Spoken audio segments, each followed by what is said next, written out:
Et ça se passe ici, dans Ici 1920, en Pays de la Loire, la résistance, et surtout dans cette résistance, qui fait évidemment référence à la Seconde Guerre mondiale, le combat d'une femme, une angevine. Elle s'appelait Noëlla Rouget, R-O-U-G-E-T, et sa vie, tout du moins une partie de sa vie, fait l'objet d'une pièce interprétée à Angers, mais pas seulement, intitulée « Qu'aurions-nous fait à sa place ?» Qu'aurions-nous fait, chacun et chacune d'entre nous, si la guerre était là, maintenant, autour de nous? Voici un extrait. Déblayer les amas de cendres crachés par le crématorium était le plus abject des travaux forcés. Je chargeais ma pelle de corps redevenus poussière. J'inhalais la mort et le reste de femmes qui n'étaient plus rien qu'une poudre emportée par le vent et dont personne ne retrouverait jamais ni la trace, ni l'apparence. Voilà un extrait de Qu'aurions-nous fait à sa place, avec deux comédiennes sur scène que vous avez vues, Marie-Christine Garondeau et Anne-Laure Prono, toutes deux de la compagnie angevine L'Intemporel. L'une des deux est là avec nous, avec l'auteur de la pièce. L'auteur, c'est vous. Bonsoir Stéphanie Athènes. Bonsoir Emmanuel. Marie-Christine Garondeau, comédienne de la compagnie L'Intemporel. Bonsoir. Bonsoir. Qui était cette jolie femme que nous voyons là, Noëlla Rouget? Qui était-elle? Une jeune femme tout à fait tranquille, dans une vie heureuse, qui avait de beaux projets de professionnels, d'amour. Elle voulait être institutrice et tout se passait bien. En fait, elle était dans un bain d'amour. Tout allait bien dans le meilleur des mondes. Voilà. Hein, née en 1919, à Saumur. Voilà, à Saumur. Et puis ensuite, elle est arrivée Oui. À Angers. Elle avait 2 ans et demi quand elle est arrivée à Angers. Cette pièce que vous avez écrite, Stéphanie Athènes, elle raconte quoi précisément? Un petit peu de la vie de cette jeune fille, mais pas seulement.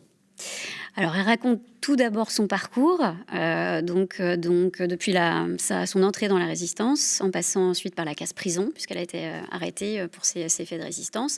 Ensuite, elle a été déportée 2 fois. Donc, arrêtée à Angers. Voilà, arrêtée à Angers, ensuite déportée à Compiègne d'abord, voilà, dans et l'Oise. ensuite déportée à Ravensbrück, dont elle a fini par réussir à sortir vivante, hein, ce qui n'était vraiment pas gagné d'avance. Et en fait, on ne s'arrête pas là, puisque tout l'intérêt finalement de ce parcours qui a été extrêmement difficile, où elle a énormément souffert, c'est qu'au bout du compte, quand son bourreau, donc le bourreau d'Angers, Jacques Vasseur, a été arrêté. Donc c'est celui qui l'a dénoncé. Tout à fait, qui l'a dénoncé. Qui a fait, aux Allemands. Voilà, qui a fait tuer son fiancé aussi. En quelle année elle a été déportée? 1943. 43. Donc après la rafle du Veldiv et après la fameuse rafle du convoi numéro 8 qui est parti d'Angers en juillet 42. Voilà. Et en fait, quand le procès de Vasseur a eu lieu, elle a eu une prise de conscience et elle s'est dit « Je ne veux pas d'une nouvelle condamnation à mort, je veux que la longue litanie de mort s'arrête ». Donc elle a demandé la grâce de son bourreau au général de Gaulle et elle l'a obtenue. À propos de De Gaulle, elle était avec une certaine Geneviève Antonius de Gaulle durant sa déportation. Tout à fait. Elles étaient C'était la nièce du général. Absolument.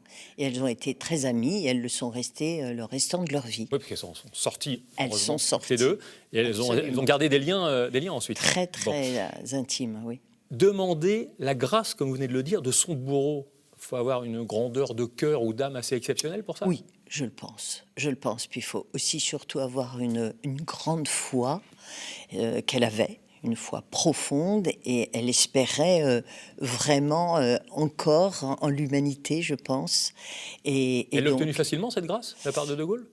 Elle l'a obtenue finalement assez facilement quand même, hein, puisque le procès... La peine de mort avait encore cours, hein, oui, on rappelle. Hein. Oui, mais justement, on était en pleine discussion sur l'abolition de la peine de mort quand même. Et donc, voilà, elle l'a obtenue parce que justement, il y avait toutes ces discussions autour de la peine de mort. Vous êtes deux sur scène.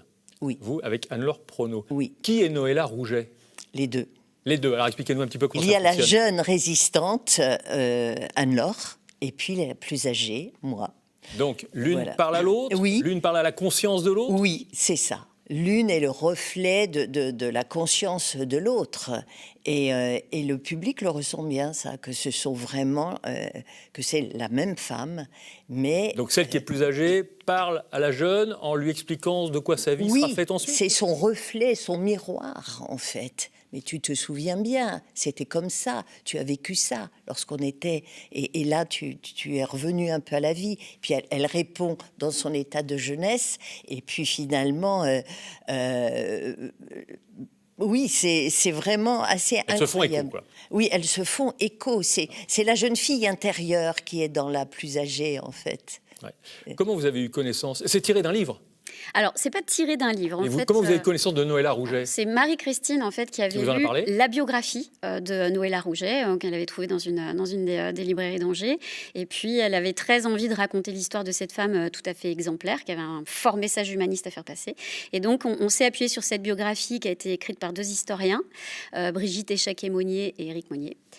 Et à partir de là, je me suis appuyée sur toute la recherche factuelle qui a été faite par ces historiens. Oui, parce qu'il fallait que les faits à l'extérieur du camp de Ravensbrück correspondent à l'histoire. Exactement, que tout concorde. Et puis surtout, il faut savoir que les 2 fils de Noëlla sont toujours de ce monde et que nous, on voulait absolument aussi avoir leur bénédiction pour lancer ce projet. Et puis une fois que la pièce serait écrite, qu'on ait aussi leur aval. Ils l'ont vu? Ils l'ont vu à plusieurs reprises. Ils ont retrouvé leur maman? Tout à fait. Ouais. Ouais. Elle est morte à plus de 100 ans, hein, en 2020. Elle est contemporaine, cette pièce, ou pas? Est-ce qu'elle parle aujourd'hui aux générations, alors qu'on a des temps un petit peu tourmentés? Quel est le message? Elle a en tout cas un écho très fort, une résonance très forte, parce qu'il y a le fait qu'aurions-nous fait à sa place sur la grâce, mais il y a aussi est-ce que j'aurais été une résistante ou un collabo, ou un collabo. Et puis voilà, et c'est sur la non-violence surtout. Il faut que la violence s'arrête. Une fois que la spirale est lancée, on n'en sort plus. Bon. Et donc ça, aujourd'hui, c'est... Est-ce que le message est entendu? Ça, Eh bien, écoutez, on vous le souhaite. En tout cas, vous jouez durant ce printemps cette pièce à Angers au Théâtre de la Comédie, hein, tout près de la place du Ralliement à Angers. Vous serez présente au Festival d'Avignon l'été prochain pour promouvoir, pour vendre, hein, comme on dit, cette pièce, en espérant qu'elle revienne ensuite à l'automne dans plusieurs villes de la région. Noëlla Rouget, qu'aurions-nous fait à sa place? Une pièce de Stéphanie Athènes avec notamment Marie-Christine Garondeau sur scène. L'info se poursuit.